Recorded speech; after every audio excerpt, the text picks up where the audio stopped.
When it comes to the budget that the IEBC is looking for, this is the colossal figure. They want 40.9 billion shillings. The countdown to Kenya's next general election is formally on, with the IEBC projecting that all the activities pertaining to next year's polls will cost the country a whopping 40.9 billion Kenya shillings. Out of that amount, 588 million shillings will be allocated to COVID-19 mitigation measures, with the remaining 40.32 billion shillings set for handling various costs under the election operation plan. And as Waihiga Mwaura now reports, IEBC plans now to take center stage as the country begins the countdown to next year's election. 365 days and 40.9 billion Kenya shillings are the two key indicators heralding the formal countdown to next year's general election. The big question as IEBC announced their budget on Monday morning in a forum with Kenya's Editors Guild is why Kenya's elections get more expensive rather than cheaper, as is the trend in other countries. This is a budget based on the legal framework. You cannot have a polling station of more than 700 voters. If, for example, it was 1,000 or 2,000, then the cost would automatically go down. You'll have less polling stations. But these are matters which are captured in the law. The IEBC is currently allocated 26.34 billion Kenya shillings, leaving them with a deficit of 14.57 billion shillings. They anticipate that they will need 588 million shillings for COVID-19 mitigation, with a balance of 40.329 billion shillings allocated to an election operation plan, whose details are yet to be fully revealed.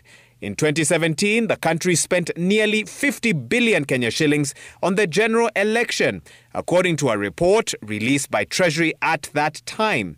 And whilst the 40 billion tabled by IEBC now might seem cheaper, the reality is next year's final budget is bound to be more expensive. This amount we're asking for is actually the bare minimum, and we're asking the National Treasury to provide sufficient funds so that the activities of the Commission in managing the elections are not disrupted.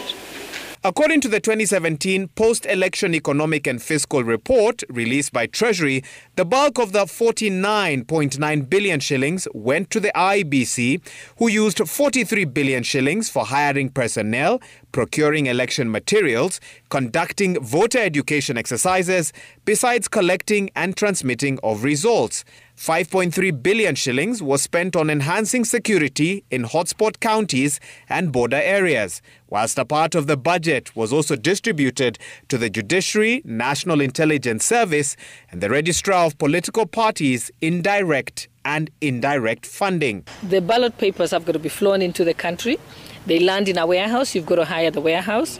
Then you've got to have vehicles, trucks, transporting them to counties from here. And those trucks have to be escorted by security agents.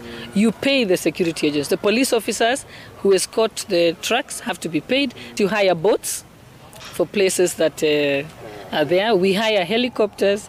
We hire charter planes. In 2016, a London court found the directors of Smith & Usman, a UK printing company, guilty of bribing Kenyan election and exam council officials to win tenders, and concerns about corruption within the procurement process of polling material has seen many, including former Prime Minister Raila Odinga, accuse the electoral body of inflated budgeting. And you have, like last time you had 19 million registered voters. Call it 20 million. And $1 per ballot, that will be $20 million. Okay? $20 million equivalent to 2 billion Kenya shillings. Okay?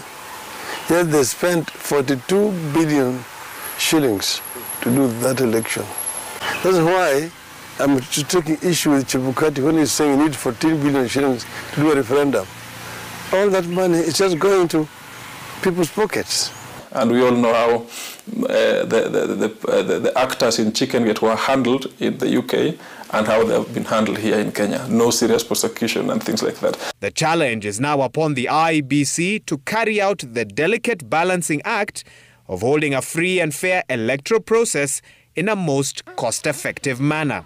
Waihiga Mwaura, Citizen TV.